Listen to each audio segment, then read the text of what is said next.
अध्याय 8 अक्षर ब्रह्मयोग भगवत प्राप्ती.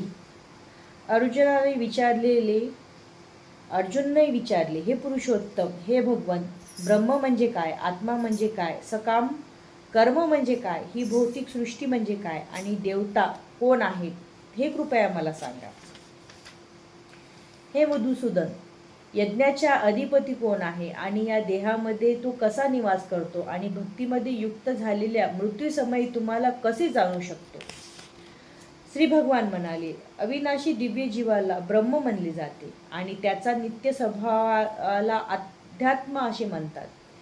जीवाच्या प्राकृत देहाला उत्पत्तीची कारणभूत असणाऱ्या कार्याला कर्म किंवा सकाम कर्म असे म्हणतात. हे देहभूतावर निरंतर परिवर्तनशील असणाऱ्या भौतिक प्रकृतीचे अधिकृत असे म्हणतात. चंद्र सूर्यासारखे देवदेवतांचा समावेश असणाऱ्या परमेश्वराचा विराट रूपाला अधिदेव असे म्हणतात आणि प्रत्येक देहधारी जीवामध्ये परमात्मा रूपाने मी पुरुषोत्तम भगवान वास करतो आणि मला अधियज्ञ यज्ञाचा अधिष्ठान असे म्हणले जाते. आणि अंतकाळी केवळ माझे स्मरण करीत जो आपल्या देहाचा त्याग करतो तो तात्काळ माझ्या प्रकृतीची प्राप्ती करतो. यात मुळीच संशय नाही. म्हणून हे अर्जुन, तू सदैव माझे कृष्ण रूपाचे स्मरण केले पाहिजेत आणि त्याचबरोबर तुला आपल्या युद्धरूपी स्वधर्माचेही आचरण केले पाहिजे. तुझी कर्मे मला अर्पण केल्याने आणि तुझ्या मनात आणि बुद्धीला माझ्या ठायी स्थिर केल्याने तुला निसंदेह माझी प्राप्ती होईल. हे पार्था, आपले मन विचलित होऊ न देता त्याला माझ्या निरंतर स्मरणामध्ये युक्त करून माझे परमपुरुषाचे जो ध्यान करतो तो निश्चितपणे माझी प्राप्ती करतो. मनुष्याने परमपुरुषाचे सर्वज्ञ, पुरातन, नियंता, अनुपेक्षाची सूक्ष्म सर्व गोष्टीची पालन करता सर्व भौतिक कल्याणाचा अतीत असणारे अचित्य व नित्य पुरुष या रूपामध्ये ध्यान केले पाहिजे. परमपुरुष सूर्याप्रमाणे तेजस्वी आहेत. ते भौतिक प्रकृतीच्या पलीकडे अर्थात दिव्य आहेत. जो मनुष्य अंतकाळी दोन्ही भुयामध्ये प्राणवायूला स्थिर करतो आणि योग्य सामर्थ्याद्वारे अविचलित मनाने पूर्णपणे भक्तिभाविक होऊन भगवंत स्मरण करण्यामध्ये युक्त होतो त्याला निश्चितपणे भगवंताची प्राप्ती होते.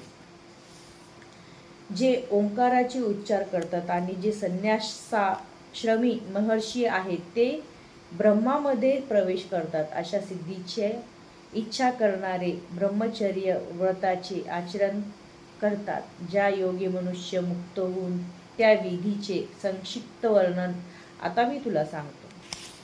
सर्व इंद्रियांच्या क्रियापासून निवृत्त होणे म्हणजेच योगावस्था किंवा योगधारणा होय. इंद्रियाचे सर्व द्वारे संयमित करून मनाला हृदयामध्ये आणि मस्तकात प्राणवायूला स्थित करून मनुष्य स्वतःला योगामध्ये स्थिर करतो. योगाभ्यासामध्ये स्थिर झाल्यावर परम पवित्र ओंकाराचे उच्चार करीत जर कोणी भगवंताचे स्मरण केले आणि आपल्या देहाचा त्याग केला तर त्याचा निश्चितच आध्यात्मिक लोकाची प्राप्ती होतो. हे पार्थ, जो अनन्य भावाने विचलित न होता सतत माझे स्मरण करतो त्याला प्राप्त होणारी मी सुलभ असतो, कारण तो निरंतर भक्तियोगाने रममान झालेला असतो. माझी प्राप्ती केल्यावर भक्तियोगी व महात्मेजन या दुःखपूर्ण तात्पुरत्या जगतात कधीच परतून येत नाहीत, कारण त्यांना परमसिद्धी प्राप्त झालेली असते. प्राकृत जगातल्या अच्युत्य ब्रह्मलोकापासून ते सर्वात खालच्या लोकापर्यंत सर्व लोक दुःखाची स्थाने आहेत. या लोकांना वारंवार जन्ममृत्यू होतात, परंतु हे कोणते जो माझ्या धामाची प्राप्ती करतो त्याला कधीच पुनर्जन्म नसतो.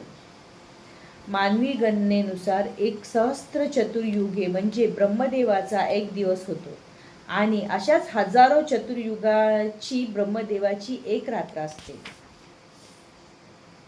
ब्रह्मदेवाचा दिवस आरंभ झाल्यावर सर्व जीव त्यातून व्यक्त होतात आणि त्यानंतर जो रात्र प्रारंभ होते तेव्हा ते पुन्हा अव्यक्ताये लय पावतात. पुन्हा पुन्हा जेव्हा ब्रह्मदेवाचा दिवस होतो तेव्हा सर्व जीव अस्तित्वात येतात आणि ब्रह्मदेवाची रात्री होते तेव्हा आपोआप त्याचा लय होतो.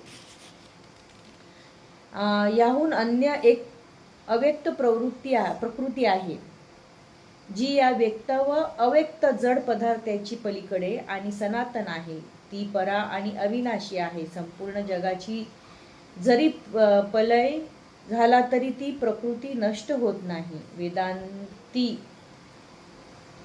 ज्याचे अव्यक्त आणि अक्षर म्हणून वर्णन करतात, जे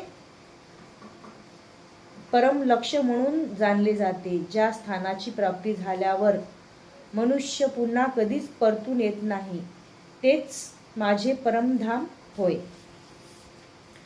याहून श्रेष्ठ असणाऱ्या पुरुषोत्तम भगवंताची प्राप्ती अनन्य भक्तीनेच होते. ते जरी आपल्या धामामध्ये विराजमान असेल तरी ते सर्वव्यापी आहेत आणि सर्व काही त्याच्या ठायी स्थित आहे.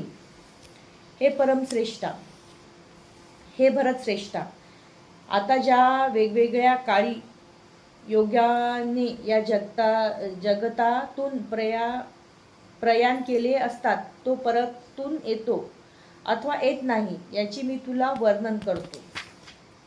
जे परमब्रह्माला जातात ते अग्निदेवतेच्या प्रभावमय व प्रकाशामध्ये दिवसाच्या शुभक्षणी शुक्ल पक्षामध्ये अथवा सूर्य जेव्हा उत्तरायणात असतो त्या 6 महिन्यामध्ये या भौतिक जगतात मृत्यू झाल्यावर परमब्रह्माची प्राप्ती करतो.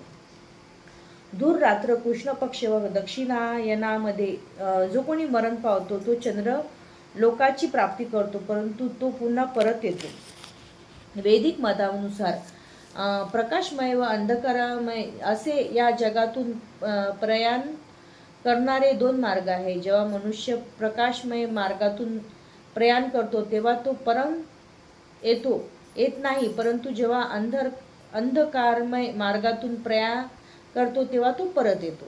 हे अर्जुन, भक्त जरी हे दोन्ही मार्ग जाणत असले तरी तो कधीच मोहित होत नाही, म्हणून तू सदैव भक्तीमध्ये युक्त हो. जो मनुष्य भक्ती मार्गाचा स्वीकार करतो तो वेदाध्ययन, तपस्या, दान देणे किंवा दार्शनिक तथा सकाम कर्म इत्यादी करण्यापासून तो फल प्राप्त होते. त्या फलापासून वंचित होत नाही. केवळ भक्तिपूर्ण सेवा केल्याने त्याला हे सर्व प्राप्त होते आणि अखेरीत त्याला परम शाश्वत धामाची प्राप्त होते. अध्याय 8 संपूर्ण. हरे कृष्णा कृष्णा कृष्णा हरे हरे, हरे राम राम राम हरे हरे. राधे कृष्ण राधे कृष्ण राधे कृष्ण.